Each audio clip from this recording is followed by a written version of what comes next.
கர்த்தருடைய நாமம் மகிமைப்படுவதாக. இந்த நாளிலே கம்பீரமாய் நீங்க அறுக்கத்தக்கதாக பலனை நம்முடைய வாழ்க்கையில அவர் காண செய்ய போகிறார். நம்ம நிறைய கண்ணீர் சிந்தி விட்டோம், அது போதும்னு கர்த்தர் சொல்லுகிறார். இனி நீங்க கண்ணீரை சிந்தாதீங்க. கண்ணீரை என்னுடைய சமூகத்துல என்ன பண்ணணும்? விதையுங்கள்.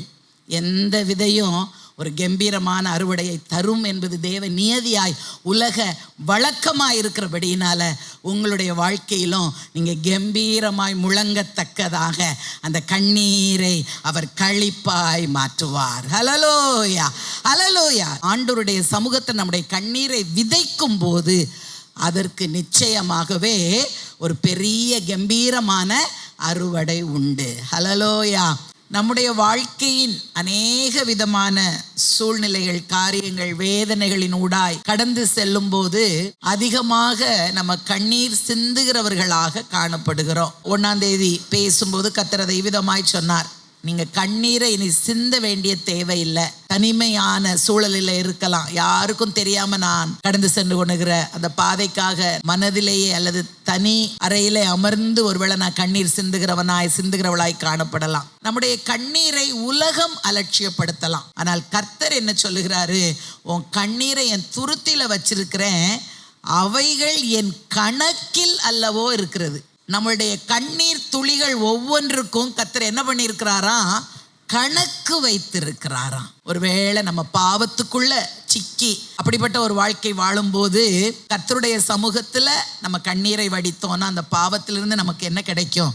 நிச்சயமாய் விடுதலை கிடைக்கும். அதற்கு அந்த பாவியாகிய ஸ்திரீ, லூக்கா 7ஆவது அதிகாரத்தில் சொல்லப்பட்ட அந்த பெண்ணை வைத்து பார்த்தோம். அடுத்தது பேதுருவை போல இயேசுவை மறுதலித்தவன் அந்த பேதுரு. ஆனால் அவன் கண்ணீரோடு மனம் கசந்து அழுத போது அதே பேதுருவை சபைக்கு அஸ்திபாரமாக மாற்றி அவனுடைய முதல் பிரசங்கத்திலேயே 3000 பேர் ரட்சிக்கப்படத்தக்கதாக ஒரு வெற்றி களிப்பை அவனுடைய வாழ்க்கையில கர்த்தர் கொடுத்தார். அதற்கப்புறம் தேவையின் மத்தியிலே அன்னாளை போல பிள்ளை இல்லையே என்ற ஏக்கம் ஒருபுறம், அதனால வந்த அவமானம், நிந்தைகள், மலடி என்ற அந்த பட்ட பெயர், இவைகளால உள்ளம் உடைந்து கர்த்தருடைய சமூகத்தில் சென்று தன் கண்ணீரையெல்லாம் அவள் சிந்தினாள்.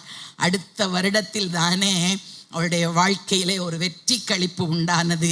அவள் பெற்றெடுத்த அந்த பிள்ளைதான் சாமுவேல் என்ற தீர்க்கதரிசி. அவன் தான் முதல் பெயர்சபா வரையில சாமுவேல் தீர்க்கதரிசி தான் என்று அறியப்பட்டது. ஹல்லேலூயா. அது ஒரு சாதாரணமான பிள்ளை அல்ல. ஏதோ அவளுடைய மலட்டுத்தன்மையை மாற்ற அவளை அம்மா என்று அழைக்க ஒரு பிள்ளையை மட்டும் கர்த்தர் கொடுக்கல, தன்னால உபயோகப்படுத்தப்படுகிற தீர்க்கதரிசியாக ராஜாக்களை அபிஷேகம் பண்ணக்கூடிய ஒரு மகா பெரிய தீர்க்கதரிசியாக கர்த்தர் கொடுத்தார். ஹல்லேலூயா. 128வது சங்கீதத்தில் 2வது வசனம் விதமாய் சொல்லும், உன் கைகளின் பிரயாசத்தை நீ சாப்பிடுவாய், உனக்கு பாக்கியமும் நன்மையும் உண்டாயிருக்கும். நம்முடைய தேவைகள் எல்லாவற்றையும் சந்திக்கத்தக்கதாக நம்முடைய கையின் பிரயாசத்தை கர்த்தர் என்ன செய்வார்? ஆசீர்வதிப்பார் என்று சொல்லி. அதே போல 1வது சங்கீதத்துல என்ன சொல்லப்பட்டிருக்கும்?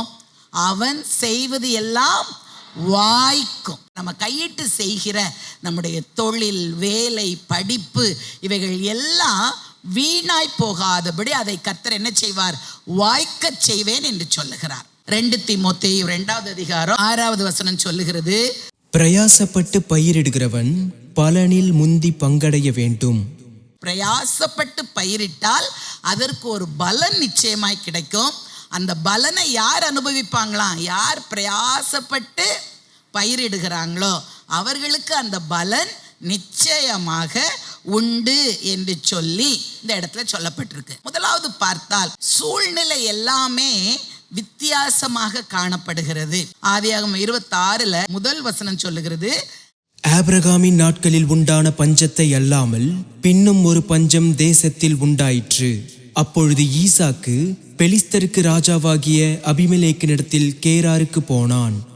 3வது வசனத்தை பாருங்க, இந்த தேசத்திலே வாசம் பண்ணு, நான் உன்னோட கூட இருந்து உன்னை ஆசீர்வதிப்பேன். நான் உனக்கும் உன் சந்ததிக்கும் இந்த தேசங்கள் யாவையும் தந்து உன் தகப்பனாகிய ஆபிரகாமுக்கு நான் இட்ட ஆணையை நிறைவேற்றுவேன். ஆண்டவர் ஈசாக்கை பார்த்து சொல்லுகிறார், நீ இங்கே இரு, இந்த தேசத்துல பஞ்சம் தான், மழை இல்லை, ஆனாலும் நான் சொல்றேன் நீ இந்த தேசத்துல குடியிரு. 12வது வசனத்துல பாருங்க, ஈசாக்கு அந்த தேசத்தில் விதை விதைத்தான். கர்த்தர் அவனை ஆசீர்வதித்ததினால் அந்த வருஷத்தில் 100 மடங்கு பலனடைந்தான்.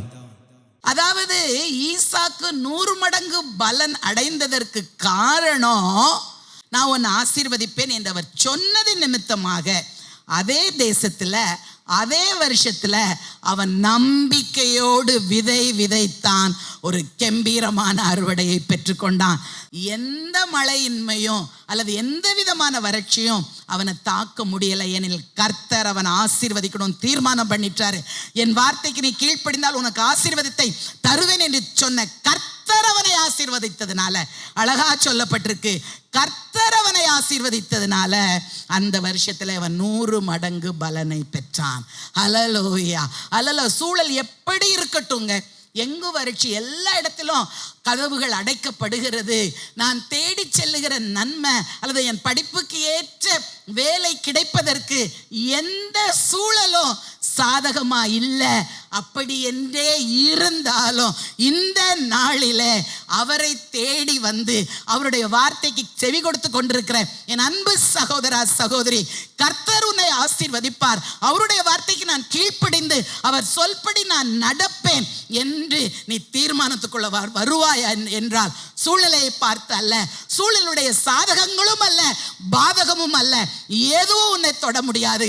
அவர் உன்னை ஆசீர்வதிக்கிறதுனால நீ ஒரு கம்பீர அறுவடைய, உன் உழைப்பிற்கு அதிகமான நீ எதிர்பார்த்திராத ஒரு நன்மையை வாழ்க்கையில தருவேன் என்று கர்த்தர் சொல்லுகிறார். ஹல்லேலூயா. நமக்கு தேவை உலக காரியம் மாறணும் அல்லது உலகத்தில் உள்ள சூழல் மாறணும் என்று அல்ல.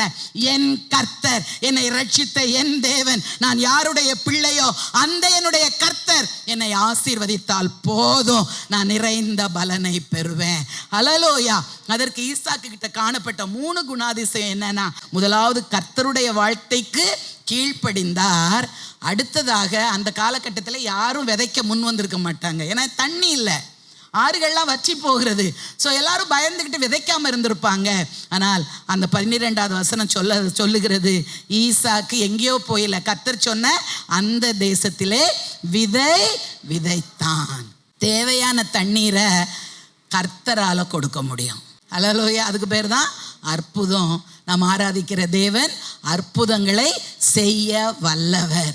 ஒருவேளை இவ்வளவு காணி நிலத்திற்கு இவ்வளவு தண்ணீர் பாய்ச்சினாதான் அது நல்லா வளரும் என்பது உலக நியதியாக இருக்கலாம். ஆனால் கர்த்தருடைய வார்த்தைக்கு கீழ்ப்படிந்து அவன் தன்னுடைய கிணற்றிலே இருந்த அந்த கொஞ்ச நீரை அவனுடைய பணியாட்கள் எடுத்து பாய்ச்சிருப்பாங்க. நான் நம்புகிறேன், ஆச்சப்பட்ட தண்ணீர் வற்றாதபடி நிலத்துல வளருகிற அந்த பயிருக்கு எவ்வளவு தண்ணீர் சத்து தேவையோ அத்தனையும் பரத்திலிருந்து என் ஆண்டவர் கண்ணோக்கி பார்த்து கொடுத்து கொண்டிருப்பார். ஏனெனில் நம்முடைய தேவன் அவருடைய வார்த்தைக்கு கீழ்ப்படியும் போது, அவர் சொல்லுபடி நடக்கும்போது, அவருடைய சித்தத்தை நம்முடைய வாழ்க்கையில நிறைவேற்ற முன் வரும் போது நம்முடைய வாழ்க்கையில் அற்புதங்களை அதிசயங்களை செய்வார். ஹல்லேலூயா. உங்கள் தேவன், என் தேவன் நம்மிடத்துல தனிப்பட்ட விதத்துல என்ன காரியத்தை சொன்னாரோ அதற்கு கீழ்ப்படிய ஈசாக்கை போல முன் வரும்போது அவனை போல 100 பலனை நம்முடைய வாழ்க்கையில நம்ம பெற்றுக்கொள்வோம். நீதிமொழிகள் 14:23. சகல பிரயாசத்தினாலும் பிரயோஜனம் உண்டு, உதடுகளின் பேச்சோ வறுமையை மாத்திரம் தரும். ஸோ வீணாக அவிசுவாசி வார்த்தைகளை பேசாம, ஓகே, கர்த்தருக்கு செவி கொடுக்கறதை விட்டுட்டு உலகத்துல இருந்து நிறைய அட்வைஸ் வருங்க, நிறைய பேர் ஆலோசனை சொல்லுவாங்க, இப்படி பண்ணி பாருங்க, அப்படி பண்ணி பாருங்க, நான் இப்படி பண்ணதுனால தான் அப்படி வெற்றி பெற்றுட்டேன், இதுல இன்வெஸ்ட் பண்ணுங்க, அல்லது இந்த பணத்தை கொண்டு இதுல போடுங்க, இத்தனையான ரிட்டர்ன் கிடைக்கும், இப்படியெல்லாம் நிறைய நம்மளை மயக்கத்தக்க வார்த்தைகள் நம்மை சுற்றி கேட்கு. சில நேரங்களில் மதியீனமாக நாமும் அவைகளுக்கெல்லாம் என்ன பண்ணிடுறோம், செவி கொடுத்து அப்படிப்பட்ட மக்களிடத்துல கொண்டு நம்ம பணத்தை இருக்கிற அந்த கொஞ்சம் பணத்தையும் கொடுத்து அவைகளையும் இழந்து விடுகிற சூழ்நிலைக்கு தள்ளப்படுகிறோம். நம்முடைய தேவைகள் சந்திக்கப்படுவதற்கு நமக்கு எவ்வளவு தேவை என்பதை அறிந்த கர்த்தருடைய சமூகத்தில் அவருடைய பேச்சுக்கு அவருடைய சொல்லுக்கு கீழ்ப்படிந்து நடக்கும்போது நமக்கு எப்போதும் நிறைந்த பலன் நம்முடைய வாழ்க்கையில் கிடைக்கும்.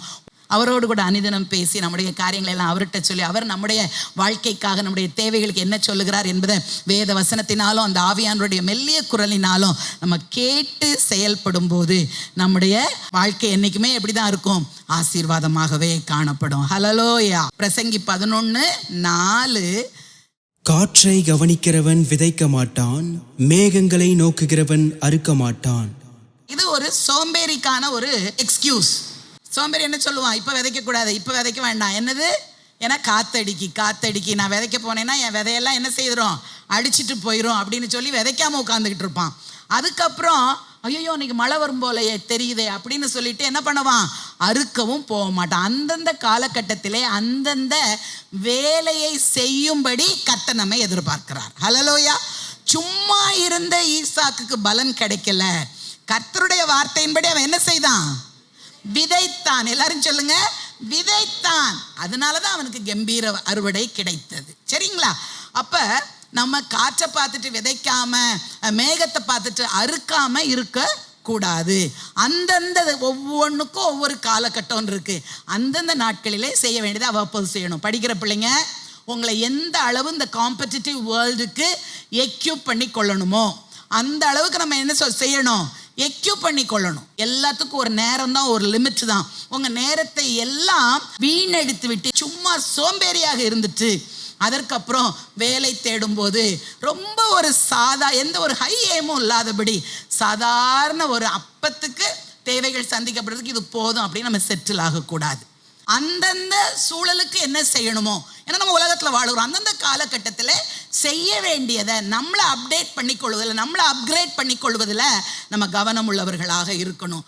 எல்லாவற்றையும் கர்த்தரோடு கூட உள்ள உறவில் முதல்ல அவருக்கு இடம் கொடுத்து அவர் பேசுவதை கவனித்து அதற்கேற்றாற் போல நாம் சரியாக உழைக்கும் போது அதற்கான பலனை நம்ம பெறாமல் இருக்கவே இருக்க மாட்டோம். சரிங்களா?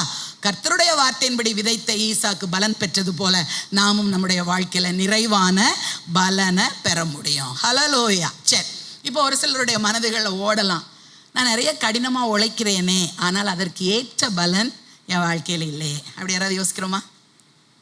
இல்லை, இது நடக்கும்ல. நல்லா தான் ஹார்ட் ஒர்க் பண்ணுறேன். ஓகே, ஹார்ட் ஒர்க்கும் பண்ணுறேன், ஸ்மார்ட் ஒர்க்கும் பண்ணுறேன். உண்மையாக என் இதில் நான் தான் நல்ல ஸ்கில்ஃபுல்லு, எனக்கு தான் அதிகமான எக்ஸ்பீரியன்ஸ் இருக்குது. ஆனால் எனக்கு கொடுக்க வேண்டிய அளவு ஊதியம் கொடுக்கப்படலை, அல்லது என்னுடைய தொழிலில் வர வேண்டிய அளவு ஒரு வேளை வருமானம் வரல. அப்படி என்ற ஒரு சூழலும் கர்த்தருடைய பிள்ளைகளுடைய வாழ்க்கையில் சில நேரம் நடக்கும். அப்படின்னா நம்ம ஒன்றை நீங்கள் யோசித்து கொள்ளுங்க. கர்த்தர் ஏதோ ஒன்றை நம்முடைய வாழ்விலே பேச விரும்புகிறார், ஏதோ ஒன்றை நம்முடைய வாழ்வில் உணர்த்த விரும்புகிறார், நம்மோடு கூட இடைப்பட அவர் விரும்புகிறார். ஓகே, அவருக்கு நம்மை குறித்த ஒரு சித்தம் இருக்கு.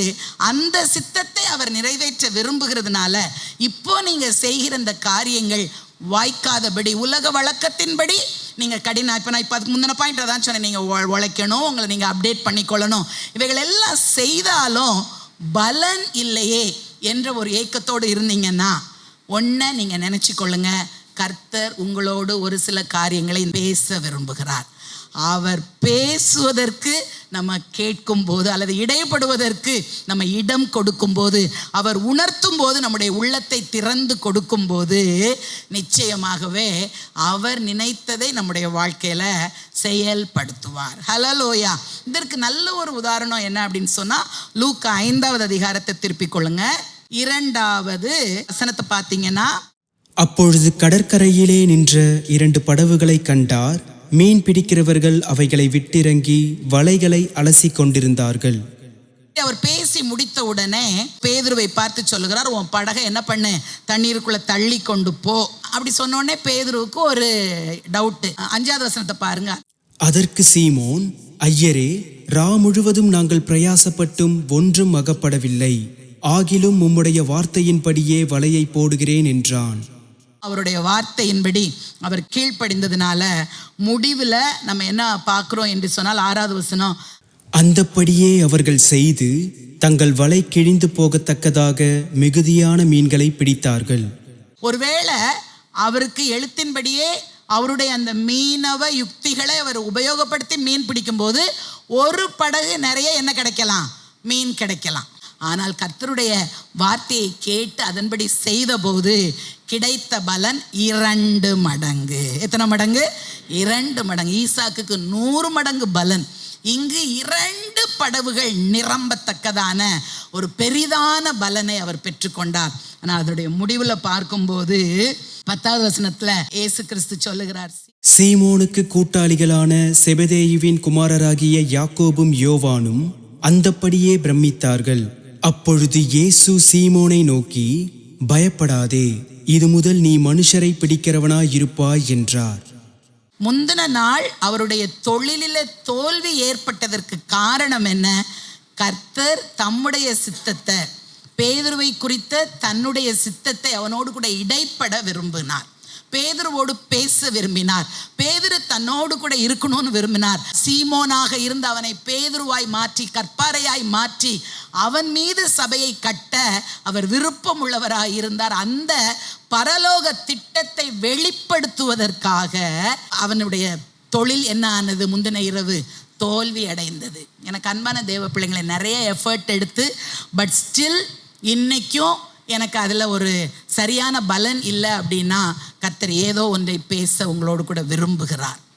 ஓகே, அந்த மாதிரி சூழலில் நீங்கள் என்ன செய்யணும்? ஏன்னா நம்ம எல்லாரும் ஆவிக்குரிய கிறிஸ்துவை அறிந்த பிள்ளைகள். என்ன செய்யணும் அப்படின்னா, போய் தனித்து கர்த்தருடைய சமூகத்தில் அமர்ந்து, ஓகே, முடிந்தால் உபவாசத்தோடு, அப்பா நீங்கள் என்கிட்ட ஏதோ பேச விரும்புகிறீங்க, ஏன்னா நான் உலக வழக்கத்தின்படி எடுக்க வேண்டிய எல்லா முயற்சியும் எடுக்கிறேன், எல்லா விதமான எஃபர்ட்டும் நான் போடுறேன், பட் என்னுடைய எல்லா எஃபர்ட்டும் வீணாகிறது. நான் யாரை சென்று, ஒரு பிஸ்னஸில் இருந்தால் யாரை சென்று பார்த்த, எங்கேருந்து எனக்கு ஒரு ஆர்டர் கிடைக்கணும் அல்லது எந்த கதவுகள் திறந்தால் அதுக்குள்ளே சென்று நான் ஆசீர்வாதத்தை பெற முடியுமோ அவைகள் எல்லாம் அடைக்கப்படுகிறது. எனக்கு முன்னால் ஒன்றுமே திறந்த வாசல் இல்லை என்ற அந்த சூழலில் கர்த்தருடைய சமூகத்தில் போய் உங்கள் காரியத்தை எடுத்து சொல்லுங்கள். பட் அமர்ந்திருங்க. நீங்கள் அமர்ந்து இருந்து கர்த்தரோடு கூட இடைப்பட்டு காரியத்தை வெளிப்படுத்த சொன்னால் கர்த்தர் உங்களோடு கூட பேசுவார். கர்த்தர் உங்களோடு கூட பேசுவார். அநேகர் அதற்கு பிற்பாடு தன்னுடைய வாழ்க்கையின் சித்தத்தை தேவன் வெளிப்படுத்தினதுனால அந்த சித்தத்திற்கு அவர்கள் அர்ப்பணித்து கர்த்தருடைய சித்தம் அவர்கள் வாழ்க்கையில் நிறைவேறுவதற்கு ஏதுவாக மாறிற்று. ஹல்லேலூயா. அப்போ தோல்விக்கு ஒரு காரணம், கர்த்தர் நம்முடைய வாழ்க்கையில் எதையோ ஒன்று பேச விரும்புகிறார். இந்த இடத்துல நீங்கள் பார்த்தீங்கன்னா, முதலாவதாக தன்னுடைய படவிலே அவர் இயேசுவை என்ன பண்ணார்? எடுத்துக்கொண்டார். ஒருவேளை இன்னும் என்னுடைய வாழ்க்கையிலே ஆண்டவராக இயேசு கிறிஸ்து உள்ளே வரல, பெயருக்கு ஒரு கிறிஸ்தவனாக இருக்கலாம், இல்லது நான் சபைக்கு வந்து போய் கொண்டிருக்கிற ஒரு நார்மல் ஒரு வாழ்க்கை வாழ்ந்து கொண்டிருக்கிறவங்களாக இருக்கலாம். இன்னைக்கு எவ்விதமாய் பேதுருவின் படவுக்குள்ள கர்த்தர் ஏறினாரோ அதே போல உன்னுடைய வாழ்க்கையின் படவுக்குள்ள, உன்னுடைய வாழ்க்கைக்குள்ள கர்த்தர் பிரவேசிக்க விரும்புகிறார். ஹல்லேலூயா. அவரை வெளியே நிறுத்திட்டு ஏதோ தேவனா போய் அவற்றை கேட்டுட்டு திரும்பி வருகிற அனுபவம் அல்ல. அவரை உன்னுடைய வாழ்க்கையின் ஒரு பகுதியாக, உன்னுடைய வாழ்க்கையிலே அல்லது உன் வாழ்க்கையை கொண்டு செல்லுகிற, ஓகே, இப்போ கார் ஓட்டணும்னா ஸ்டியரிங் பிடித்திருக்கிறவர் தான் அதில் முக்கியம். ஸோ அந்த வண்ணமாக உன் வாழ்க்கையை ஓட்டுவதற்கு நீ முற்றிலுமாய் கர்த்தரை உன் வாழ்க்கையில் நீ இணைத்து கொண்டாய் என்று சொன்னால் அவர் நிச்சயமாக நீ நடக்க வேண்டிய வழியை உனக்கு காட்டி உன்னுடைய வாழ்வின் தேவ சித்தத்தை உன்னுடைய வாழ்க்கையில் என்ன பண்ணுவார்? நிச்சயமாக நிறைவேற்றுவார். ஹல்லேலூயா. ஆகவே தோல்வி அல்லது ஒரு முற்றிலுமாக தோல்வின்னு சொல்ல மாட்டேன், என்னுடைய எஃபர்ட்டுக்கான பலன் இல்லை அப்படின்னா இன்னும் நீங்கள் தேவ சித்தத்தில் வந்து நிற்கலை. அந்த சித்தத்தை அறிந்து கொள்வதற்கு நீங்கள் அவருடைய சமூகத்தில் காத்திருந்தீங்கன்னா நிச்சயமாகவே உங்களுடைய பிரயாசத்துக்கான பலனை நீங்கள் பெற்றுக்கொள்வீங்க. ஓகே, இன்னும் ஒன்று, நம்முடைய வாழ்க்கையில் நிறைவான ஆசீர்வாதத்தை பெற்றுக்கொள்வதற்கு, அதுவும் பேதுருவினிடத்தில் இருந்துச்சு. நான் சொன்ன காரியம்தான். லூக்கா 6:38 சொல்லுகிறது, கொடுங்கள் அப்பொழுது உங்களுக்கும் கொடுக்கப்படும், அமுக்கி குலுக்கி சரிந்து விழும்படி நன்றாய் அளந்து உங்களுடைய மடியிலே போடுவார்கள். ஒன்று, இது கர்த்தருக்கு கொடுக்க வேண்டியதை காணிக்கை தசமபாகம் அது ஒன்றா இருந்தாலும், நான் இன்னைக்கு இன்னும் வலியுறுத்தி சொல்ல விரும்புவது, பேதுரு தன்னுடைய போட்டை முதலாவது கர்த்தருக்கு கொடுத்தார். அடுத்தது அந்த போட்டுக்குள்ளே உட்காருவதற்கு இடம் கொடுத்தார். சரிங்களா? கர்த்தர் நமக்குரியவைகளை மட்டும் அல்ல, நம்மை தனக்கு சொந்தமாக அவர் கேட்கிறார். அடுத்ததாக இன்னும் ஒரு காரணம், நம்முடைய வாழ்க்கையில் நம்ம எடுக்கிற முயற்சிகள் பலன் இல்லாமல் போகிறதுக்கு இன்னொரு காரணம். சங்கீதம் 78 அதில் 46வது வசனத்தை பாருங்க. அவர்களுடைய விளைச்சலை புழுக்களுக்கும் அவர்களுடைய பிரயாசத்தின் பலனை வெட்டுக்கிளிகளுக்கும் கொடுத்தார். அதாவது நிறைய முயற்சி எடுக்கிறாங்க, ஆனால் விளைச்சல் வருது. ஆனால் அந்த விளைச்சலை அவர்கள் அறுக்க முடியல. கவனிங்க, விளைச்சல் இருக்குது, ஆனால் விளைச்சலை என்னால் அனுபவிக்க முடியலை. தேவையில்லாத புழு வந்து அரிச்சிட்டு போயிடுது. அடுத்தது என்னுடைய பிரயாசத்தின் பலன், நல்ல செடிகள் காய்ச்சி அப்படியே பூ பழமாக தொங்குற சூழ்நிலையில் என்ன வந்துடுது, வெட்டுக்கிளிகள் அப்படியே அம்பாரமாய் வந்து எல்லாவற்றையும் பட்சித்து போய்விடுகிறது. அப்போ விளைச்சல் வருது, ஆனால் அந்த விளைச்சல் என்னுடைய வாழ்க்கைக்கு ஒரு இன்பமாக ஆசீர்வாதமாக இல்லை, அவைகள் எல்லாம் வீணாய் போகிறது என்ற ஒரு காரியமாக இருக்கட்டும். இல்லை, நான் முதல்ல சொன்னது போல் முயற்சி எடுத்தாலும் அதில் எனக்கு பலன் இல்லை, இப்படி ஒரு காரியம் காணப்பட்டால் நம்ம 128வது சங்கீதத்தில் சொன்னோம், உன் கைகளின் பிரயாசத்தை நீ சாப்பிடுவாய், உனக்கு நன்மையும் பாக்கியமும் உண்டாயிருக்கும். ஆனால் அது வந்து உள்ள வர வசனம் 2 3 வரும். 1வது வசனத்தில் நீங்கள் பார்த்தீங்கன்னா, கர்த்தருக்கு பயப்படுகிற மனுஷன் எவனோ அவனுக்கு தான் இந்த ஆசீர்வாதம் தொடங்கி 6வதுல முடிக்கும் போதும் கர்த்தருக்கு பயப்படுகிற மனிதன் இவ்விதமாய் ஆசீர்வதிக்கப்படுவான். இந்த கிருபையின் காலத்தில் வாழுகிற கிறிஸ்தவர்களாகிய நம்ம பிரச்சனையே என்ன தெரியுமா? அவர் ரொம்ப நம்ம மீது அன்பு வைக்கிறது தான். ரொம்ப அன்பு வைக்கிறாரு, உடனே தண்டிக்கலாம் மாட்டார். அவர் கிருபையினால் நேரத்தை கூட்டி கூட்டி நம்முடைய வாழ்க்கையில் கொடுக்கிறார். அதனால் நம்ம அதிகமாக அவரை விட்டு விலகி போகிறோம், நம் மனம் போல வாழுகிறோம். உலகம் கற்பிக்கிற பல காரியங்களை நம்முடைய வாழ்க்கையில் செய்கிறவர்களாக காணப்படுகிறோம். ஆனால் ஒரு நாள் வரும், அப்பொழுது இப்போ நம்ம பார்த்தது போல் விளைச்சலை புழுக்களும் பிரயாசத்தின் பலனை வெட்டுக்கிளி. சில சமயம் பார்ப்போம், நல்லா தான் வருமானம் வரும், ஆனால் ஓட்ட பையில் போட்ட காசை போல் எல்லாம் எப்படி தான் செலவழியுமோ போயிடும். சில நேரம் பல தேவையில்லாதவைகளிலே நம்ம கடனை வாங்கி வச்சதுக்கு இன்ட்ரெஸ்ட்டுக்கு போகும். சில நேரம் தேவையில்லாத மருத்துவ செலவுகள், சில நேரம் வழக்கு வாதுகள், சில நேரம் ஏன் தான் போய் அந்த காசை போட்டதை வாங்கணும்னு தெரியாது, வாங்கியிருப்போம். அந்த பொருளினால் நமக்கு என்ன இருக்காது, ஆசீர்வாதமே இருக்காது.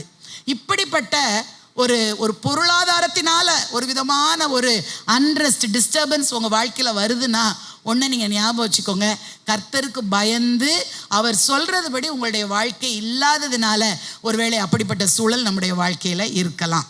என் அன்பு சகோதர சகோதரிகளை, நம்மை நாமே சீர்தூக்கி பார்ப்போம். நம்மளுடைய நோக்கங்களை கர்த்தர் பார்க்கிறார்.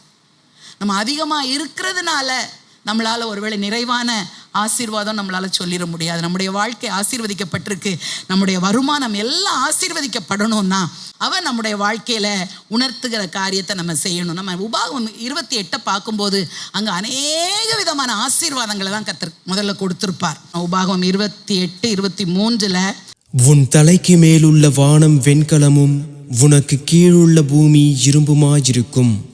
வெண்கலம்னா என்னதுங்க? மேகம் அல்ல, அதுலேருந்து மழை பொழிய முடியாது, எந்த ஆசீர்வாதம் வர முடியாது. அதாவது கர்த்தர் அவ்வளவு கடினமாய் பேசுகிறார். பூமிக்கு கீழே என்னவா, இரும்பு மாதிரி ஆயிருமா. இரும்பு பூமியா இருந்துச்சுன்னா அதில் நம்ம அவர்களுடைய தொழில் பயிரிட முடியுமா? முடியாது. இதெல்லாம் பழைய ஏற்பாட்டில் கர்த்தர் பேசினார். ஆனால் புதிய ஏற்பாட்டில் அவர் என்ன சொன்னார் தெரியுமா? எபேசியர் 1:3 அவர் சொல்லுகிறார், அவர் அதாவது பரமபிதா கிறிஸ்துவுக்குள்ள உன்னதங்களிலே ஆவிக்குரிய சகல ஆசீர்வாதத்தினாலும் அவர் நம்மளை என்ன பண்ணிட்டாரு, ஆசீர்வதித்து இருக்கிறார். தயவுசெய்து சொல்லுங்க, கர்த்தர் இயேசு கிறிஸ்து மூலமாய் நம்ம என்ன பண்ணிட்டாரு, இருக்கிறார். சரிங்களா? அப்போ நம்ம குறைவில் கடந்து செல்ல வேண்டிய தேவை இல்லை. ஆனால் கிறிஸ்துவுக்குள் தான் அது நமக்கு நடக்கும். யாருக்குள்ள நம்ம வாழும்போது அந்த ஆசீர்வாதத்தை நம்ம சுதந்திரிக்க முடியும்?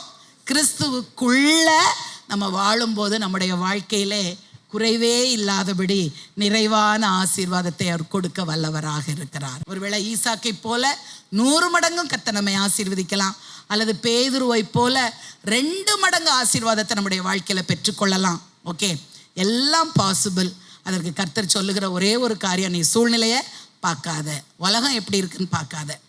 அல்லது நம்முடைய கையில் வந்த வருமானம் சாதாரணமானதாக இருக்கும், ஆனால் அது சாரிபாத் விதவை அள்ள அள்ள அள்ள குறையாம வந்து கொண்டிருக்கும் போல தேவை என்று நீ வாய் திறந்து சொல்ல தேவை இல்லாதபடி, வீணான விரயங்கள் எதுவும் வாழ்க்கையில நடவாதபடி, பச்சை புழு வெட்டுக்கிளி எதுவும் வாழ்க்கையில வந்து உன் வருமானத்தை வீணடிக்காதபடி, உன் விளைச்சலை அழித்து போடாதபடி, அதை ஆசீர்வாதமான வருமானமாக மாற்றித்தரவே கர்த்தர் விரும்புகிறார். நீ கண்ணீரோடு அல்லது நீ கடினமாய் உழைத்து செயல்படுகிற எல்லா காரியங்களிலும், உன் வேலையில், உன் தொழிலில், உன் படிப்பில், நீ கையிட்டு செய்கிற சிறிதும் பெரிதுமான எல்லா காரியத்திலும் ஒரு கம்பீரமான அறுவடையை நான் தருவேன்.